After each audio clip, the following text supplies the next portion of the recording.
Allahu Allahu Allahu Allah. Seorang yang datang di zaman Umar radhiyallahu anhu. Orang ini teman-teman sekalian, kebetulan Umar lagi duduk. Umar bin Khattab ini suka duduk selesai antara sholat dengan sholat, kayak duhur ke asar, asar ke maghrib. Umar sering duduk di rumah, di masjid, terus dengerin keluhan-keluhan orang. Ada yang punya cerita, sampein gitu kan. Ada yang salah, dia tegur gitu. Satu waktu Umar lagi duduk antara duhur sama asar di masjid. Ada masuk orang dalam masjid Nabi SAW, kembar, persis sama. Pakaiannya, model pakaiannya, cara jalannya, postur tubuhnya, warna kulitnya, paras wajahnya, sama persis, kembar. Tapi kembarnya ini agak unik, sampai Umar bilang, Subhanallah, Maha Suci Allah, saya belum pernah melihat ada orang kembar seunik ini. Artinya tidak ada beda sama sekali, semuanya sama. Kata Umar, saya ingin bicara sama orang ini. Maka ada satu orang sahabat Umar mengatakan, saya panggil Amirul Mukminin. Dipanggillah. Datanglah dua orang itu. Yang satu depan, yang satu belakang. Lalu kata Umar, segala puji bagi Allah yang telah menciptakan kalian kembar seperti ini. Apakah yang di belakangmu itu adikmu? Kata yang di depan ini, bukan Amirul Mukminin. Ini anak saya. Anaknya. Umar bilang, Subhanallah. Lebih luar biasa lagi bagaimana Allah menciptakan anakmu persis seperti kamu. Tidak ada bedanya, kayak pinang dibelah dua kalau gitu. Sama persis. Kata orang itu, ya Amir Mu'minin, kalau anda dengar cerita lahirnya anak ini, anda lebih kagum dengan Allah. Kata Umar, sebentar, kumpul semua. Atau mesti disuruh kumpul. Dengarin nih kisahnya orang ini. Kumpul semua.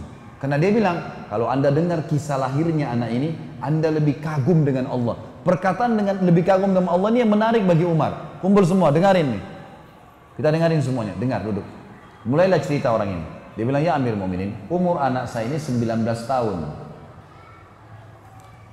Yang lalu, 19 tahun yang lalu, saya pernah berjihad. Pergi jihad. Waktu saya pergi jihad ini, hari pertama saya mau jihad, istri saya lagi hamil, saya baru nikah. Istri saya hamil, ada panggilan jihad, saya mau pergi berjihad. Istri saya sedih, karena saya mau pergi jihad, kita masih baru nikah, baru berapa bulan, dia juga dalam kondisi hamil. Saya tahu kesedihannya, takut sendirian. Maka sebelum saya keluar dari rumah, saya pun memegang perutnya sambil berkata, saya menitipkan bayiku ini kepadamu ya Allah. Itu bahasanya, saya titipkan bayiku ini kepadamu ya Allah. Lalu dia bilang, orang ini bilang, saya bilang sama istri saya, tenanglah, Allah akan menjaganya. Istri saya pun pasrah, saya pun pergi jihad. Saya jihad selama 9 bulan, dia bilang, 9 bulan di medan perang. Setelah 9 bulan saya berpikir, kayaknya sudah tiba masa melahirkan istri saya. Saya ingin balik ke Madinah, ingin melihat. Kembalilah dia. Dia dari kota pindah ke kota jihad. Dia kembali. Waktu dia kembali teman-teman sekalian, dari peperangan itu, dia bilang, Mun, saya tiba, lalu saya ke rumah saya, nggak ada istri saya. Saya datang ke rumah kerabat saya tanya, kata mereka, istrimu baru meninggal kemarin. Baru meninggal kemarin. Kata dia, bagaimana ceritanya? Sempat melahirkan? Nggak sempat. Meninggal, biasa. Tidak ada sakit, tidak ada apa, meninggal. Baiklah. Dia bilang, kalau begitu, saya besok akan kembali ke medan perang, medan jihad lagi. Malam ini saya tidur di rumah saya. Tapi bisa nggak tunjukin di mana kuburan istri saya di Baqi, di kuburan Madinah? Kata mereka, baiklah. Kebetulan sepupu-sepupunya ada beberapa orang. Ikut. Jalanlah sama-sama ke Baqi. Pas tiba di Baqi, ada fenomena yang dia lihat agak unik menurut dia. Jadi di atas kuburan istrinya itu seperti ada debu. Dan seperti kalau kuburan baru ditutup, masih ada debunya. Kuburan lain kan tidak ada begitu, cuma kuburan istrinya saja. Lalu dia bilang, ada apa kok? Kuburan istri saya kapan kalian kubur? Kemarin atau baru sekarang? Kata mereka, dari kemarin. Kok seperti baru dikubur, masih ada pasir-pasir, masih ada debu-debu. Apa ada yang gali kuburan istri? Dia bilang enggak. Dari kemarin, kata sepupu-sepupunya, dari kemarin semenjak kami kubur istri kamu, begini keadaan kuburannya. Bahkan kalau dari jauh, kelihatan sekali debu itu. Dari luar kuburan Baqi kelihatan sekali. Orang bisa tahu kayak seakan-akan kuburan baru ditutup. Padahal dari kemarin.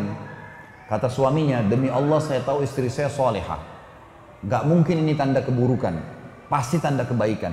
Karena istri saya sangat baik. patuh dengan saya, jaga ibadahnya dengan Allah, nggak mungkin. Ayo kita gali, digali sama dia. Dia bilang, ya Amir Mu'minin, waktu kami gali kuburan istri saya itu, kami menemukan jenazah istri saya masih utuh, gitu kan? Dan anak ini, ditunjuk anaknya, lagi ada di bawah rahim istri saya, lahir, menangis bayi ini. Saya pun menggendongnya dan saya dan seluruh sepupu saya ini mendengar suara, hai fulan, ambillah anakmu yang kau titipkan pada Allah. Dan kami demi Allah tidak tahu dari mana suara itu. Lalu saya pun mengambil anak saya. Sambil dia nangis dia mengatakan, demi Allah ya Amir Mu'minin, kalau saya waktu itu mengatakan ya Allah, aku titipkan istriku juga padamu, maka istriku pun aku yakin belum mati sampai sekarang.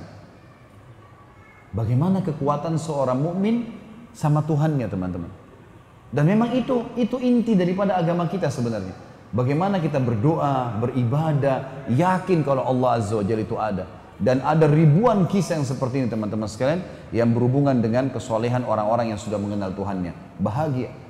Mereka sangat bahagia, musibah bisa dilaluin, nikmat bisa disyukurin, segala macam hal bisa menasihatin orang, dan seterusnya.